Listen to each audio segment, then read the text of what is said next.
Hi students, welcome to English माध्यम।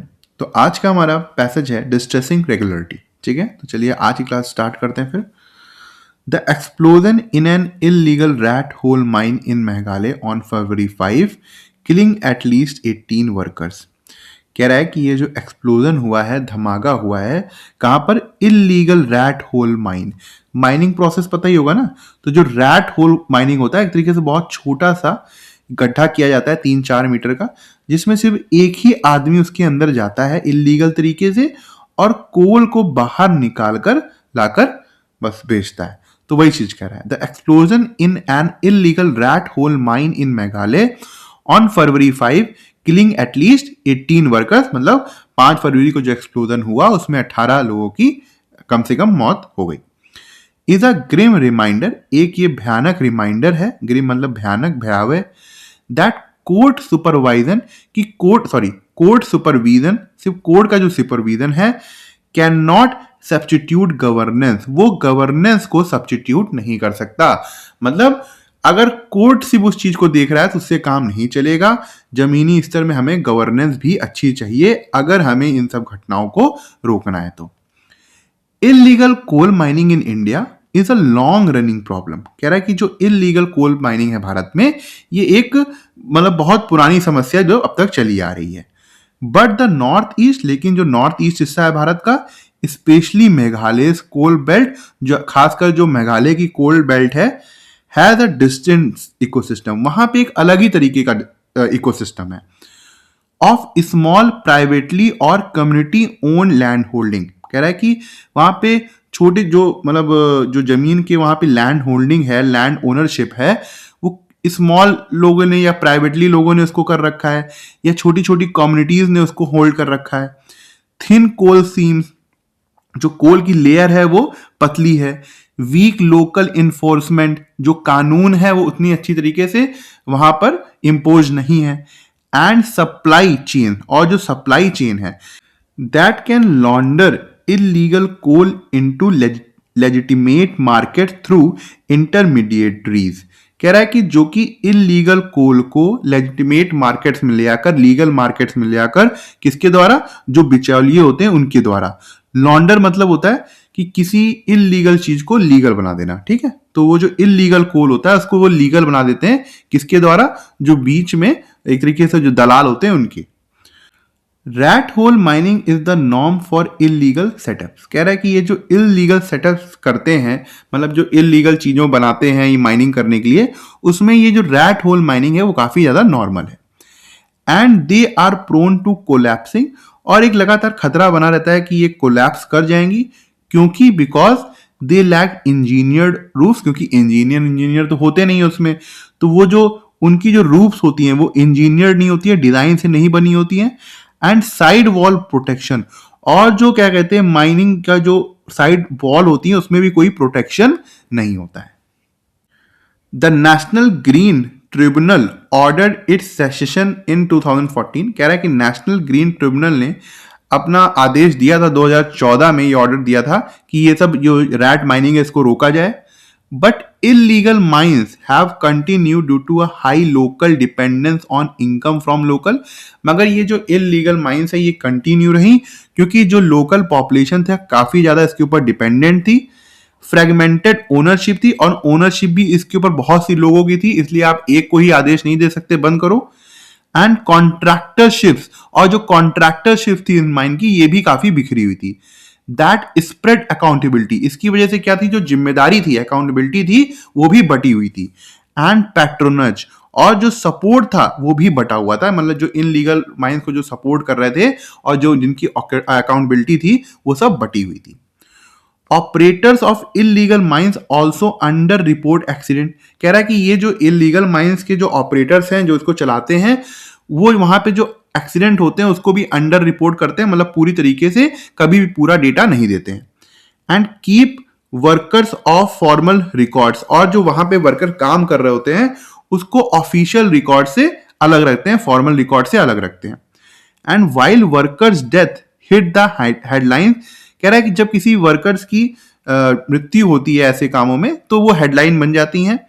Injuries, मगर जो इंजरीज होती हैं ड्यू टू पॉल्यूटेड वाटर, जो खराब पानी होता है, पॉल्यूटेड वाटर होता है, उसकी वजह से, एसिड ड्रेन्स की वजह से, अनस्टेबल लैंडस्केप की वजह से, एंड डिग्रेडेड रोड्स की वजह से, और ये जो फिर एंड चाइल्ड लेबर यूज, और जो चाइल्ड लेबर होता है, डू नॉट, ये कभी भी हेडलाइंस में नहीं आती है, कभी भी ज्यादा न्यूज़पेपर में नहीं आती है. Illegal coal is currently not easy to separate from legacy or auction coal once it has entered the supply chain. Writer कह रहा है कि इलीगल कोल्स एक बार जब सप्लाई चेन में आ गए तो इनको बड़ा टफ होता है लीगल कोल से हटाना, या फिर जो ऑक्शन कोल है उससे सेपरेट करना. मतलब एक बार अगर सप्लाई चेन्स में ये इलीगल कोल आ गए तो फिर बड़ा मुश्किल हो जाएगा इनको इस सप्लाई चेन से हटाना. But the expected cost of illegal extraction and transport needs to go up. कह रहा है कि लेकिन जो इस इलीगल एक्सट्रैक्शन या फिर जो ट्रांसपोर्ट है इसकी कॉस्ट को बढ़ा दिया जाए. बढ़ाने से क्या होगा कि बहुत से जो प्लेयर इसमें लगे हुए हैं, बहुत से जो बिचौलिए लगे हुए हैं वो हट जाएंगे. Meghalaya already has a framework to prevent illegal mining. कह रहा है कि मेघालय के पास पहले से ही एक ऐसा सिस्टम है, एक ऐसा ढांचा है, फ्रेमवर्क है जो कि इलीगल माइनिंग को प्रिवेंट करता है. Transport and storage under the MMDR act. और ये किसके तहत है? MMDR एक्ट के तहत. Using technology to reduce the cost of detection. कह रहा है कि हमको टेक्नोलॉजी का यूज करना चाहिए ताकि ये जो इलीगल कोल्स हैं उनको हम डिटेक्ट करें और इसमें हमारी लागत भी कम आए. It should add mandatory GPS tracking for all coal carriers. और हमें GPS ट्रैकिंग सिस्टम लगाना चाहिए हर ट्रक के ऊपर और हर कैरियर के ऊपर जो कोल लाते जाते हैं. Invalidate consignments. उन कंसाइनमेंट्स को एक तरीके से रद्द कर देना चाहिए that deviate from a specific route, जो कि एक निर्धारित रूट से कहीं और निकल जाए. And integrate satellite and drone petrol data with control rooms. और कह रहा है कि जो सैटेलाइट का डेटा है, ड्रोन की पेट्रोलिंग का डेटा है, उसे कंट्रोल रूम के साथ इंटीग्रेट कर देना चाहिए, जोड़ देना चाहिए. Illegal minings should also become socially expensive. कह रहा है कि इलीगल माइनिंग को सोशली एक्सपेंसिव भी हो जाना चाहिए. मतलब समाज में जो वहाँ मेघालय में जो लोग वर्कर्स काम कर रहे हैं तो उनका ज़्यादातर रीज़न ये होता होगा कि भाई वो गरीबी की वजह से ऐसा कर रहे हैं, है ना, उनके पास खाने को कुछ नहीं है. अगर हम उस समाज में ये बता दें भाई इलीगल जो माइनिंग है वो आपको एक तरीके से बहुत ही खराब काम है, जो अगर कोई जिसको किसी को पता चल जाएगी भाई ये इलीगल माइनिंग करता है तो एक तरीके से लोग उसको बहुत ही गिरी हुई नजरों से देखें. जब समाज में हम उसको काफी उसकी जो इज्जत है, हम कोई काम क्यों करते हैं? क्योंकि समाज में उसकी इज्जत होती है या समाज में लोग उसको कुछ ज्यादा उस काम को उससे दुर्व्यवहार नहीं कर रहे होते हैं. तो कह रहा है अगर हम इलीगल माइनिंग को समाज में ऐसे स्तर पे ले आए जहां पे लोग उससे घृणा करने लगे या दुर्व्यवहार करने लगे तो उससे हमारा काम बन जाएगा. Perhaps through community monitoring. और ऐसा हम कैसे कर पाएंगे कि हमें एक तरीके से कम्युनिटी मॉनिटरिंग करानी होगी. मतलब जैसे किसी गांव में मॉनिटरिंग करानी है तो उन्हीं के गांव के लोगों को वहां पे लगा दिया. Incentivised by sharing penalties with local bodies. और एक तरीके से उनको प्रोत्साहन दिया, मोटिवेट किया. क्या मान लो कि कोई उन्होंने कोई रिपोर्ट हमको दी, कुछ बताया, तो हमने वहां पे छापा मारा और जो भी पेनाल्टीज लगाई उनके साथ शेयर किया. तो उससे क्या होगा कि भाई वो फाइनेंशियली स्ट्रांग होंगे और उनको आगे भी ये काम करने में मजा भी आएगा. कन्वर्सली कह रहा है दूसरी तरफ the state should pressure intermediaries with seizure. ये जो बिचौलिए हैं इनके ऊपर स्टेट को प्रेशर डालना चाहिए इनकी चीजों को सीज करके. कैंसल्ड लाइसेंस, इनकी लाइसेंस को कैंसिल करना चाहिए. प्रोसिक्यूशन, एक तरीके से इनके ऊपर लीगल एक्शन लेना चाहिए कोर्ट में. And black listing from auction, और ऑक्शन से इनको ब्लैक लिस्ट कर देना चाहिए. Next, bans fails sans alternative. कह रहा है कि जो बैन है वो फेल हो जाएंगे अल्टरनेटिव के बिना. यहां सैंस का मतलब होता है प्रीपोजिशन है ये, विदाउट. ठीक है. Ban fail sans alternative so the state should displace illegal mining. कह रहा है कि स्टेट को इलीगल माइनिंग की जगह as an income source of by setting up credit and market linkage for horticulture. हाँ, कह रहा है कि जो स्टेट है उसको इलीगल माइनिंग की जगह हॉर्टिकल्चर लाना चाहिए और उसके लिए एक तरीके से क्रेडिट और क्रेडिट मतलब लोन की फैसिलिटी देनी चाहिए ना, उससे कनेक्ट करना चाहिए, मार्केट की फैसिलिटी देनी चाहिए. इससे क्या होगा कि लोगों के पास जब कमाने का जरिया आएगा हॉर्टिकल्चर के थ्रू या फिर कंस्ट्रक्शन के थ्रू या स्मॉल मैन्युफैक्चरिंग के थ्रू या टूरिज्म के थ्रू, तो इससे क्या होगा कि लोग इलीगल माइनिंग की तरफ नहीं जाएंगे। And refitting public works to absorb mining labour. और कह रहा है कि जो स्टेट गवर्नमेंट है उसको जो पब्लिक वर्क हैं, एक तरीके से गवर्नमेंट के जो पब्लिक प्रोजेक्ट्स हैं उसको इस तरीके से डिजाइन करना चाहिए, इस तरीके से रीफिटिंग करना चाहिए कि ये जो माइनिंग लेबर हैं बहुत सारे वो उसी प्रोजेक्ट्स में लग जाए, मतलब एक तरीके से उनको दोबारा नया काम मिल जाए। Finally the state must dismantle incentives on the supplied side. कह रहा है कि स्टेट को जो सप्लाई साइड में एक तरीके से फायदा हो रहा है ये इलीगल माइनिंग के चलते, इसको पूरी तरीके से ध्वस्त करना होगा। The February 5 blast shows that illegal mines continue to access an informal labour market. कह रहा है कि ये जो 5 फरवरी का ब्लास्ट है वो ये दर्शाता है कि ये जो इलीगल माइंस हैं, यहाँ पे जो लोग काम एक तरीके से करवा रहे हैं, वो अभी भी उनको इनफॉर्मल लेबर मार्केट का एसेस है। इनफॉर्मल लेबर मार्केट मतलब क्या हो गया, जो एक तरीके से सरकारी रिकॉर्ड में नहीं है, बस वहां पर उनके पास पैसे की बहुत ज्यादा कमी है तो ये उनके पास जाते हैं और उनको उस इलीगल माइन में काम करवाने लग जाते हैं। To this end the state में allow workers to testify in exchange for amnesty and aggressively pursue errant contractors. कह रहा है कि इसी चीज के लिए टू दिस एंड द जो स्टेट है उसको वर्कर्स को अलाउ करना चाहिए कि वो अपनी बातों को टेस्टिफाई करें, मतलब उनके साथ जो हो रहा है या जो कॉन्ट्रैक्टर्स इन्वॉल्व हैं उनको एक तरीके से गवाही के रूप में यूज करें और उनको एमनेस्टी दे दें इसके एक्सचेंज में। एमनेस्टी मतलब एक जनरल पार्डन, मतलब एक माफी दे दी जाए इन सारे जितने भी वर्कर्स हैं, भाई इनको दोषी ना माना जाए, बस उनसे ये कहा जाए कि आप गवाही दे दीजिए जो कॉन्ट्रैक्टर आपसे काम करवा रहे थे। And aggressively pursue aren't contractors, और ये जो आपराधिक कॉन्ट्रैक्टर्स है, अरेंट मतलब आपराधिक, इनके ऊपर कड़ी से कड़ी कार्रवाई होनी चाहिए। It should also subvert the administrative tolerance for such contractors by rotating postings in hotspot district। कह रहा है कि स्टेट को करना ये चाहिए कि ये जो एडमिनिस्ट्रेटिव टॉलरेंस मतलब डिपार्टमेंटल ये जो थोड़ा सा नरमी दिखाते हैं ऐसे कॉन्ट्रैक्टर्स के प्रति, इसको अब कम करना चाहिए। सबवर्ट मतलब कम करना। और जो ये हॉटस्पॉट डिस्ट्रिक्ट्स हैं जहां पे बहुत ज्यादा खनन हो रहा है, माइनिंग हो रहा है, वहां पे पोस्टिंग करते रहना चाहिए, एक तरीके से ट्रांसफर करते रहना चाहिए। एंड इंडिपेंडेंटली ऑडिटिंग परमिट्स, और वहां पे इंडिपेंडेंट रूप से ऑडिट कराना चाहिए, जांच करानी चाहिए। अमंग अदर्स, इसका मतलब है कि इन दोनों मेथड के अलावा, इन दोनों तरीके के अलावा और भी सरकार जो है वो अलग कदम उठा सकती है ताकि ये इलीगल माइनिंग पर रोक लगाई जा सके। Treating the rat hole mining as an enforcement issue alone risk pushing the practice further underground.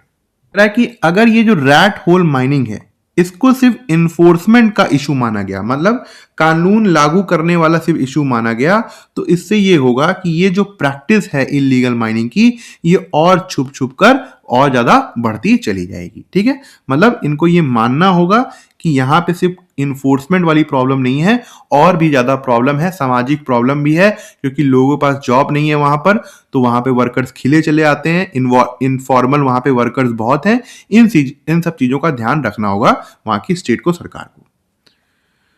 What is the main theme of the passage? Passage की मेन थीम क्या है? The need for comprehensive governance reforms to curb illegal rat hole mining. हाँ, एक ऐसी governance चाहिए जो हर चीज को कवर करे, वहां पे एक बदलाव चाहिए ताकि हम इलीगल रैट होल माइनिंग को कम कर सकें। तो ये ही जो है वो थीम है, करेक्ट है, क्योंकि यहाँ पे सारी बातें हो गई हैं सेंटेंस में जो जो इस पैसेज में हुई हैं। मतलब हमारी रैट होल माइनिंग को लेकर ही वहां पर जो इलीगल एक्टिविटीज चल रही हैं उसमें जो गवर्नेंस सही नहीं है, मतलब उसमें स्टार्टिंग में भी बोला है कि सिर्फ कोर्ट के ऑर्डर से ही काम नहीं चलेगा, गवर्नेंस भी होनी चाहिए। ठीक है, तो ये हमारा करेक्ट आंसर है। What can be reasonably inferred about the failure of bans on rat hole mining in Meghalaya? कह रहा है कि हम पैसेज से क्या समझ सकते हैं कि ये जो बैन है वो उनका फेलियर रहा रैट होल माइनिंग में मेघालय में, मतलब बैन लगाने से भी कुछ हुआ नहीं। Ban fail because coal demand decreases locally. कह रहा है कि बैन इसलिए फेल हो गए क्योंकि जो कोल की डिमांड थी वो लोकली डिक्रीज हो गई, कम हो गई। ऐसा तो कहीं बात हुई नहीं है। Ban succeed when judicial supervision intensifies. कह रहा है कि बैन तब सक्सीड होंगे जब जुडिशियल सुपरविजन जो है वो और ज़्यादा बढ़ जाएगी, ऐसी भी कहीं बात नहीं हुई है। Ban collapse slowly due to technological absence, कह रहा है कि बैन इसलिए कोलैप्स कर गए क्योंकि वहां पे टेक्नोलॉजी की एब्सेंस थी। ये बात तो कही है राइटर ने कि भाई टेक्नोलॉजी होनी चाहिए, मगर उसकी वजह से बैन कोलैप्स कर गए, तो ये बात गलत है। बैन्स इग्नोर इकोनॉमिक डिपेंडेंस, हाँ, ये जो कोर्ट ने बैन लगाया उसमें एक तरीके से ये इग्नोर किया गया कि वहां के जो लोकल लोग हैं वो इसकी इकोनॉमी के ऊपर डिपेंडेंट है, इस बात को इग्नोर किया गया। एंड अकाउंटेबिलिटी गैप्स, और इतनी चीजें स्प्रेड हैं, मतलब कोई भी एक के पास ओनरशिप नहीं है, जो ओनरशिप है वो बिखरी हुई है, जिसकी वजह से अकाउंटेबिलिटी, जिसका मतलब है जिम्मेदारी भी बिखरी हुई है। तो इसी वजह से जो बैन है वो असफल रहा है, तो डी हमारा करेक्ट आंसर होगा। Which measure is explicitly proposed to raise the cost of illegal coal transport, कह रहा है कि राइटर ने कौन सा एक तरीके से तरीका बताया था जिससे हम ये जो इलीगल कोल ट्रांसपोर्ट है इससे हम इसका कॉस्ट जो है वो बढ़ा सकते हैं। Mandatory GPS tracking for coal carriers, हाँ ये हो सकता है, क्योंकि राइटर ने कहा था भाई जीपीएस लगा दो, एक स्पेसिफिक रूट सेट कर दो, अगर कोई भी ट्रक उस रूट से उधर जाती है तो उसको एक तरीके से रद्द कर दो, तो इससे क्या होगा भाई, कॉस्ट बढ़ जाएगी बार बार, तो ये हो सकता है, ये बात हुई है। Judicial monitoring through tribunal oversight, मतलब कोर्ट के द्वारा उसके ऊपर निगरानी रखना, नहीं ऐसी तो कोई बात ही नहीं हुई है। Complete prohibition on regional coal auction, कह रहा है कि जो रीजनल कोल ऑक्शन होता है, नीलामी होती है, उसमें पूरी तरीके से रोक लगा दी जाए, ऐसा कहीं उन्होंने पढ़ा ही नहीं। Expansion of community land ownership right, कह रहा है कि जो कम्युनिटी लैंड ओनरशिप राइट्स हैं, जो अधिकार हैं ओनरशिप के, उसका एक्सपेंशन कर दिया जाए, उसको बढ़ा दिया जाए, ऐसा भी हम लोगों ने कहीं नहीं पढ़ा, तो ये हमारा करेक्ट आंसर है। Why does the passage argue, कह रहा है कि पैसेज ऐसा तर्क क्यों दे रहा था, that court supervision can not substitute governance, कि जो कोर्ट का सुपरविजन है वो गवर्नेंस को सब्स्टिट्यूट नहीं कर सकता, मतलब उसकी जगह वो नहीं ले सकता in Meghalaya mining context. Orders alone can not replace local enforcement, ये काफी ज्यादा जनरल स्टेटमेंट हो गया कि जो ऑर्डर्स हैं वो लोकल इन्फोर्समेंट की जगह नहीं ले सकते हैं। चलो देखते हैं अगर इससे अच्छा ऑप्शन होगा तो। Governance failures enable persistent illegal mining, हाँ ये ठीक है कि जो गवर्नेंस की फेलियर है उससे क्या होता है कि जो इलीगल माइनिंग है वो लगातार जारी रहती है, तो ये बात भी सही है, क्योंकि जो एक तरीके से इनफॉर्मल सेक्टर है वर्कर्स का, वहां पर गवर्नेंस की कमी है, ट्रैकिंग में कमी है, तभी राइटर ने बोला था भाई जीपीएस लगाओ, और भी कई ज्यादा कमी है, इसलिए कोर्ट के सुपरविजन से कुछ नहीं होगा, हमें गवर्नेंस चाहिए अच्छी खासी, तो बी करेक्ट है।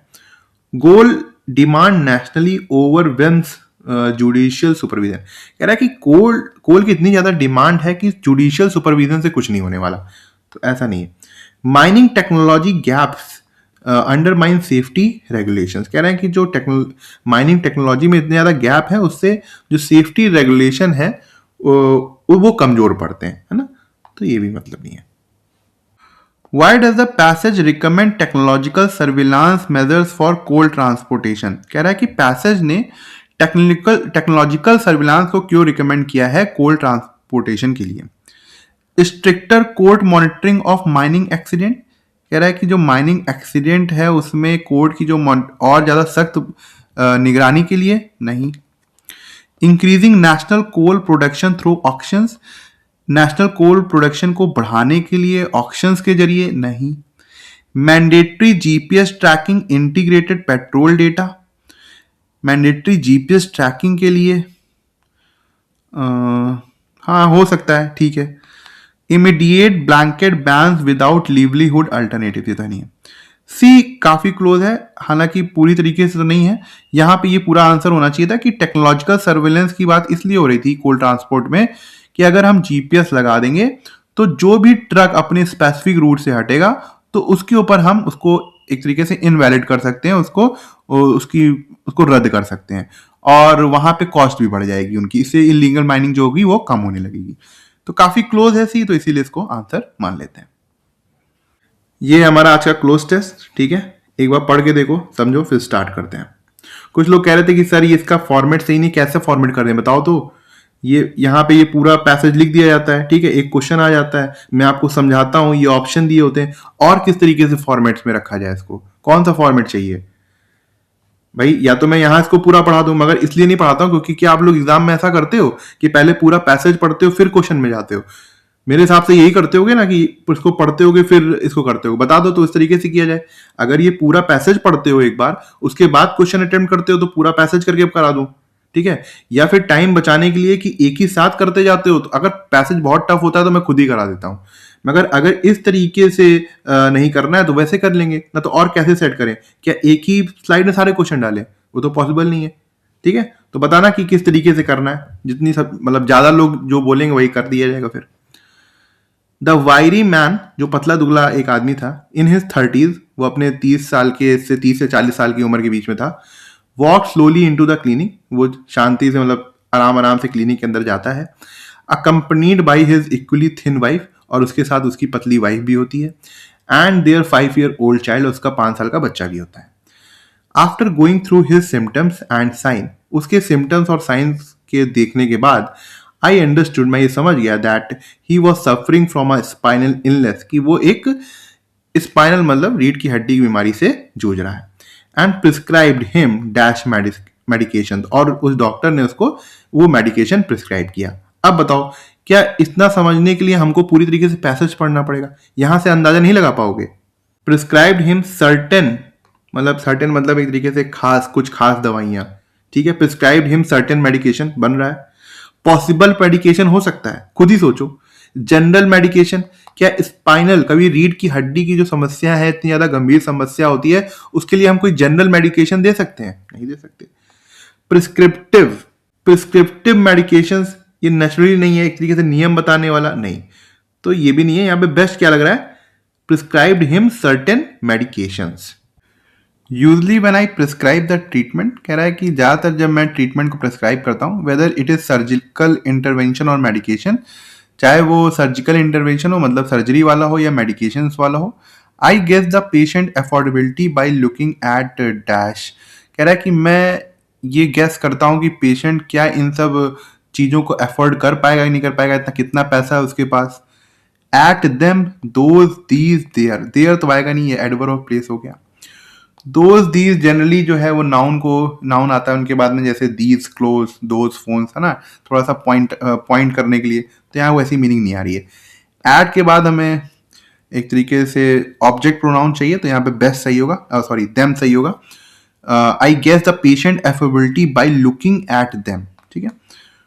ऐसे समझ में भी आ रहा होगा ना, एट दोज, एट दीज, कोई मतलब नहीं निकल रहा है, कभी पढ़ा नहीं होगा, और दोज दीज के बाद अगर नाउन हो ज्यादा अच्छा है। Clothes, jewelry, footwear, and phones, all of these give me an idea about how they would be able to handle the cost of their illness. Doctor कह रहा है कि उनके जो कपड़े होते हैं, गहने होते हैं, फुटवेयर होते हैं, फोन्स होते हैं, वो सब मैं देख के आइडिया लगा लेता हूँ कि वो किस तरीके से अपनी बीमारियों की कॉस्ट को हैंडल करेंगे, ठीक है। इन द वेस्टर्न वर्ल्ड, कह रहा है कि वेस्टर्न वर्ल्ड में the treatment is purely based on science, जो ट्रीटमेंट होता है वो पूर्णतः साइंस के ऊपर बेस्ड होता है। The disease dictate the treatment more often than by the patient, कह रहा है कि किस तरीके की बीमारी है उस तरीके का ट्रीटमेंट होता है, मतलब पेशेंट डिसाइड नहीं करता है, बीमारी डिसाइड करती है। हाउएवर, हालांकि इंडिया में, in India, the patient socio economic status plays a major role, कि पेशेंट का सामाजिक आर्थिक स्थिति कैसी है ये बहुत ही ज्यादा महत्वपूर्ण रोल प्ले करती है। The wife showed me a list of medications prescribed earlier by another younger colleague, कह रहा है कि उसकी वाइफ ने मुझे एक मेडिकेशन की लिस्ट दिखाई जिसको एक उसके ही एक यंगर कलीग ने ही प्रिस्क्राइब किया था। I notice that the medications were quite pricey while inexpensive formulation of the same drug was available, कह रहा है कि मैंने ये नोटिस किया था कि जो मेडिकेशन है वो काफी ज्यादा महंगी थी, जबकि उसी तरीके का जो फॉर्मूला था, जो ड्रग था, वो सस्ता अवेलेबल था। I gave them a new set of medication and later dash the colleague about his knowledge of price of drugs, कह रहा है कि मैंने उनको फिर एक नई मेडिकेशन की लिस्ट दी और बाद में अपने कलीग से पूछा कि वो उसके जो नॉलेज है ड्रग्स के प्राइस को लेकर। इंक्वायर्ड अबाउट, इंक्वायर्ड देखो, लेटर इंक्वायर्ड मतलब उसने अपने कलीग से पूछा। इंक्वायर्ड अबाउट का मतलब होता है जब आप किसी बारे में पूछते हो, किसी से पूछते नहीं, किसी चीज के बारे में पूछते हो, तो ये नहीं होगा। इंक्वायर्ड इनटू, ये इन्वेस्टिगेशन जैसा है कि जब आप कहीं किसी केस में इंक्वायर्ड कर रहे होते हो, तो ये भी नहीं होगा। इंक्वायर्ड आफ्टर मतलब हाल चाल पूछना।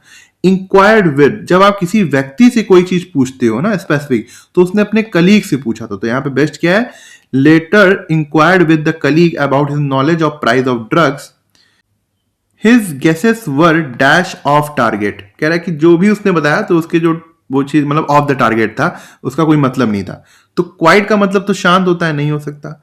क्वाइट पूरी तरीके से मतलब बेकार था जो भी उसने बताया। फार का यहां पे मीनिंग नहीं आएगा, लिटिल का भी नहीं है, तो यहां बेस्ट क्या होगा, his guesses were quite off target, मतलब जो भी उसने बताया वो ठीक नहीं था। Which dash me to think more on this, जिसकी वजह से उसने एक तरीके से उसके कलीग ने मजबूर कर दिया उसको इस बारे में और ज्यादा सोचने के लिए। तो क्या होगा यहाँ पे, लीड, लीड्स, लीडिंग, लेड। अब खुद देख लो पूरा ये जो पैसेज है किसमें है, कौन से टेंस में चल रहा है, वॉज, सिंपल पास्ट में चल रहा है, नोटिस, है ना, हर जगह। तो यहां पे क्या यूज करोगे, सिंपल पास्ट यूज करोगे।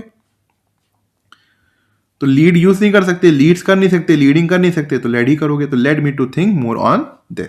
ठीक है, तो ठीक है, आज का लेक्चर यहीं ख़त्म करते हैं। आई होप आपको कुछ सीखने को मिला होगा, और आप कमेंट सेक्शन में ज़रूर बताइएगा कि आपको आज का लेक्चर कैसा लगा और आपको क्या सीखने को मिला।